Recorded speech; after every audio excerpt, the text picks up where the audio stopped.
من رعا منکم منکرا فلیغیرہ بیدہ فإن لم يستطع فبلسانہ فإن لم يستطع فبقلبہ وذلک اضعف الایمان. تم میں سے جو شخص بھی کسی بدی کو دیکھے اس کا فرض ہے کہ طاقت سے ہاتھ سے اس کو روکے بدلے. اگر اس کی استطاعت نہ رکھتا ہو تو زبان تو استعمال کرے، گونگا شیطان تو نہ بن جائے.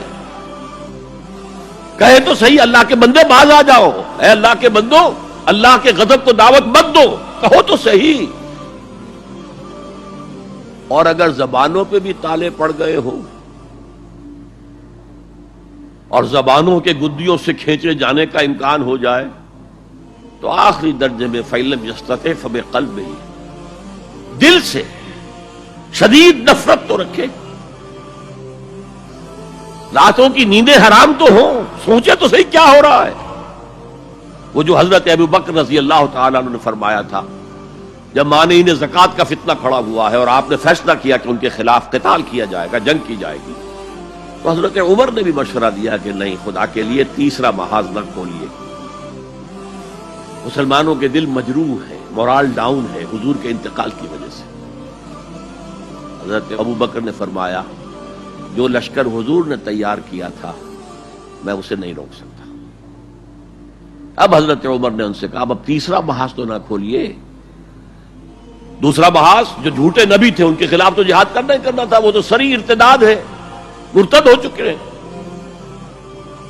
یہ تیسرا جو ہے یہ تو صرف زکوٰۃ دینے سے انکار ہے نا، اور وہ بھی اس وقت شکل یہ تھی کہ ہم زکوٰۃ آپ کو نہیں دیں گے، ہم زکوٰۃ کا نظام خود اپنا رکھیں گے، اپنے امیروں سے لیں گے، اپنے غریبوں کو دے دیں گے، مرکزی حکومت کو نہیں دیں گے.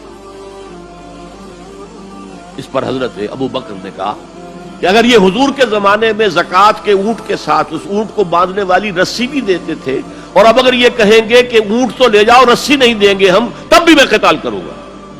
اور اس وقت جو جملہ کہا ہے ایبدل الدین وانا حی،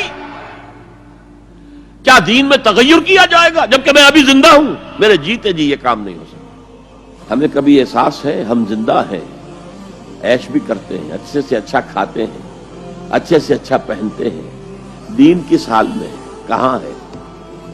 پاؤں تلے کچلا جا رہا ہے، استہزاء ہو رہا ہے، تمسخر کیا جا رہا ہے. اور یہ نہ سمجھیے کہ میں کوئی ہندوستان کی بات کر رہا ہوں، نہیں، تمام مسلمان ملکوں میں یہی حال ہے. ہر جگہ پر کہیں بھی صحیح اسلامی حکومت قائم نہیں، اسلامی نظام قائم نہیں. بعض جگہوں پر تھوڑے سے احکام شریعت نافذ ہیں، ان کی اپنی برکات ہے، لیکن نظام تو اسلامی نہیں ہے. دولت کی تقسیم کا نظام اسلامی نہیں ہے، سیاسی نظام اسلامی نہیں ہے. اس اعتبار سے ہمارے اندر شدید نفرت تو ہو. اگر یہ نفرت بھی نہیں ہے، اگر بے چینی بھی نہیں ہے، کوئی کڑھن بھی نہیں ہے، فرمایا ذالک اضعف الایمان، یہ ایمان کا کمزور ترین درجہ ہے. کیا معنی؟ اس کے بعد پھر ایمان نہیں ہے، نفرت.